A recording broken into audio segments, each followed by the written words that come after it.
अस्सलाम वालेकुम। अब हमारे पास जो है वो हमारे पास एक लीनियर ट्रांसफॉर्मेशन की एग्जांपल है कि हाउ टू अगर आपके पास एक ट्रांसफॉर्मेशन गिवन है तो उसे हम डेफिनेशन भी गिवन नहीं है, उसने अप्लाई कर दिया और ट्रांसफॉर्मेशन को, तो हम वहाँ से कैसे मैट्रिक्स की फॉर्म लेके जाएंगे, ये गिवन है आपके पास। उसने कहा है कि इस डेफिनेशन में a linear transformation T R two से R3 पे जा रही है, मैप्स अ वेक्टर। उसने गिवन डेफिनेशन नहीं दी कि आपने कैसे करना है अप्लाई। उसने कहा जब हम R2 पे ये वाली मैपिंग अप्लाई करते हैं तो आंसर हमारे पास इसके इमेजेस ये आ जाते हैं। एंड द वेक्टर दूसरे वेक्टर पे -1 और 1 से आंसर हमारे पास R3 में जाता है। अभी मैंने आपको बात की थी लास्ट वीडियोस में कि हो सकता है R2 से R3 पे जा रहा है। लुक एट दिस, 2 से 2 डायमेंशन से 3 डायमेंशन में जा रहा है। यहाँ पे भी 2 से 3 डायमेंशन में जा रहा है। Which matrix denotes T represent with respect to the standard basis for R2 and R3। ठीक है, अब आपके पास ये डिफाइन किया गया है। इसमें आपने एक मैट्रिक्स ए फाइंड आउट करना है कि उसके एलिमेंट आपके पास क्या होंगे। हमने कहा कि एक ट्रांसफॉर्मेशन जब इसके ऊपर अप्लाई की गई, आंसर ये आ रहा है T11 पे, तो आपके पास ये आता है। T-1 और 1 पे अप्लाई करें तो ये आता है।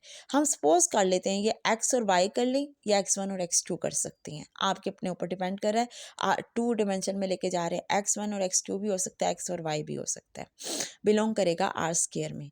एक मैट्रिक्स को रिप्रेजेंट करा लें।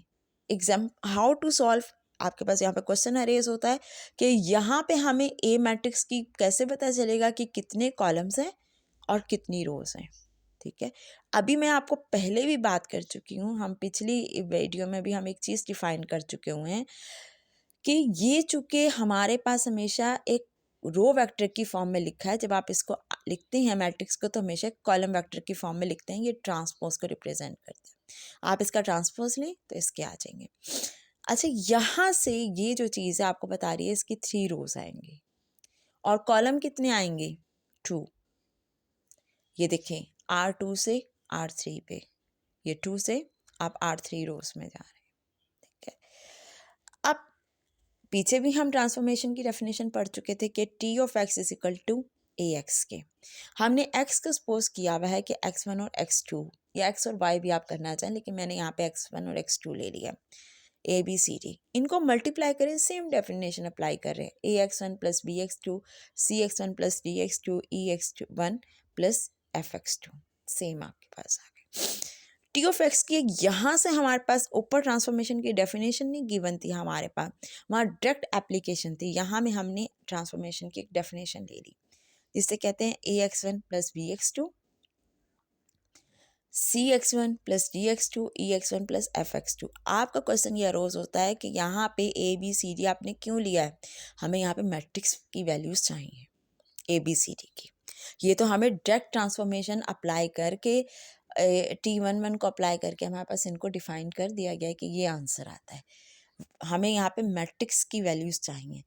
अब आप अप्लाई करें इनके ऊपर वही ट्रांसफॉर्मेशन T11 जब आप अप्लाई करते हैं, दिस गिव्स दिस, और ये हमारे पास 0 1 2 के इक्वल है। लुक एट दिस, 1 2 3 3 डायमेंशन में इनको इक्वेट कर दें as we have already done on knows how to equating the equations. A plus B is equal to 0, C plus D is equal to 1 and E plus E is equal to E plus F is equal to 2K.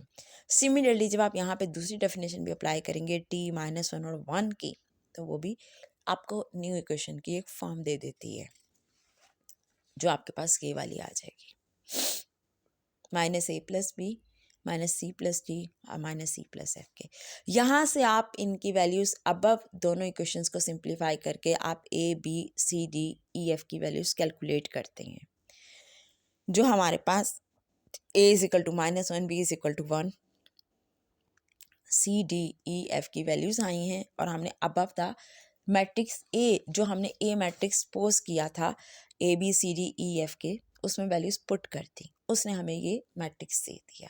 ये हमारे पास वो example है जिसमें आपके पास एक transformation को apply कर define कर दिया हुआ है, वहाँ से हमने, और आपको एक मैट्रिक्स की फाइंड आउट करनी है। अब आपको वहाँ पे कुछ भी डेफिनेशन नहीं गिवन, तो आपने वहाँ से डेफिनेशन भी उसकी फाइंड आउट करनी है।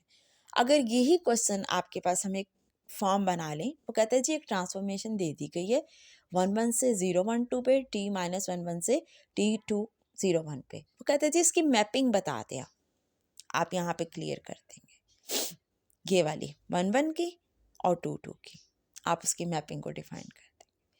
यानी कि ABCD की वैल्यू फाइंड आउट करें, T11 पे जो आ जाएगी आपके पास, अगर A1 आ रहा है तो आपके पास x1 माइनस x2 आ जाएगा। इसकी मैपिंग को आप डिफाइन करते हैं कि जी ये इस तरह से मैप करता है और इसकी डेफिनेशन देता है लीनियर ट्रांसफॉर्मेशन की।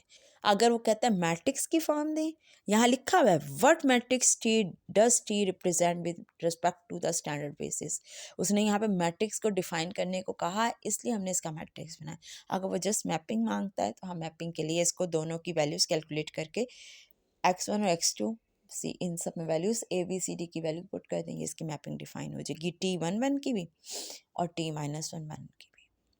ठीक है, इसी तरह से मेरे पास एक अदर एग्जाम्पल है जिसको हम लेके चलते हैं। वो छोटी सी एग्जाम्पल है, उसमें मैट्रिक्स को डिफाइन किया गया ऑफ लीनियर ट्रांसफॉर्मेशन Rn से Rm डिटरमाइंस M और N and express T in terms of coordinates.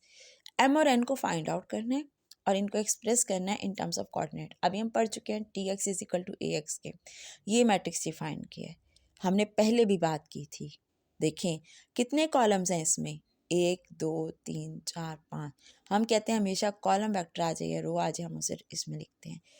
N हमारे पास, इसका ऑर्डर फाइंड आउट करें। ऑर्डर कैसे रिप्रेजेंट करता है, number of rose into number of columns में। 3 रोज और 5 कॉलम्स हैं ये हमारे पास। हमने x1 और x2 x3 इन सब की वैल्यूज फाइंड आउट करनी है। हमने x को सपोज किया हुआ है by this definition transformation T of x is equal to A of x के A मैट्रिक्स गिवन है x1 x2 x3, इन सब की वैल्यूज आपको चाहिए सेम, वो आपके पास आ गए। ये देखें हमारे पास, आपने जब इसको कैलकुलेट किया है तो आपके पास आता है स्टैंडर्ड बेसिस अप्लाई करें। ठीक है, कुछ भी गिवन नहीं है तो आपके पास जब आप इसकी स्टैंडर्ड बेसिस अप्लाई करेंगे तो आपके पास ये फॉर्म बन जाएगी मैट्रिक्स की 10, हाँ जी, x1 यहाँ पे आप अप्लाई करें स्टैंडर्ड बेसिस। ऑर्डर ये आपके पास 5 की हैं, x1 x2 5 ऑर्डर 5 की आएगी यहाँ पे स्टैंडर्ड बेसिस आप अप्लाई करेंगे तो आपके पास 1 0 0 0, उसमें 0 1 1 आप इसमें पुट करते जाएं। 5 डायमेंशन पे जा रहा है तो आप इसमें पुट करें तो आपके पास ये और इसकी आ जाएगी, ये देखिए। ठीक है, अब मुझे ये चाहिए था, हमने ये इसको चेक यहाँ पे कर दिया है, उसने सिर्फ आपसे पूछा था यहाँ पे कि is the matrix of linear transformation T in terms of coordinates की फॉर्म में लिखना है, T of x is equal to AX की फॉर्म में लिखना है, कोऑर्डिनेट की फॉर्म में लिखना है। हमने मैट्रिक्स उसने हमें गिवन था, ये x1 x2 x3 इनकी फॉर्म में लिखना था, यानी कि आपको ये वाली फॉर्म बनानी थी A of x is equal to T of x की। हमने इसको चेक करने के लिए कि आया आंसर हमारे पास सही है या गलत है, इसमें सिर्फ स्टैंडर्ड बेसिस पुट कर दें, वो मैंने ये पुट की हैं 1 0 0 0 0। जब आप इसमें पुट करते हैं देखिए यही आ जाएगा। जब x1 पुट करेंगे और x2 x3 x4 सारा 0 तो 3 आ गया, ये देखिए ये हमने करके दिया हुआ है। इसी तरह से 0 1 0 0 तो आपके पास ये, और वही आप जब आप इसके अंदर पुट करते जाएंगे इन सब में, यहाँ पे भी आपने इसी तरह यहाँ पे जब आपने x1 पुट किया ये सारा तो ये 1 आ गया। इसी तरह x1 पुट किया और 2 3 4 5 0 तो यहाँ पे x1 है ही नहीं, इस वजह से ये टर्म 0 आ गई। वही बात कि हम इसको ट्रांसपोज की फॉर्म में लिखते हैं। ये देखिए ये इससे वेरीफाई हो रहा है कि आपका आंसर सही है या गलत है। ये जो आपकी ट्रांसफॉर्मेशन बनी है ये सही है या गलत है, this is called the transformation. इंशाल्लाह नेक्स्ट वीडियोस आप हमारी देखेंगे इन टॉपिक्स पे आएंगी।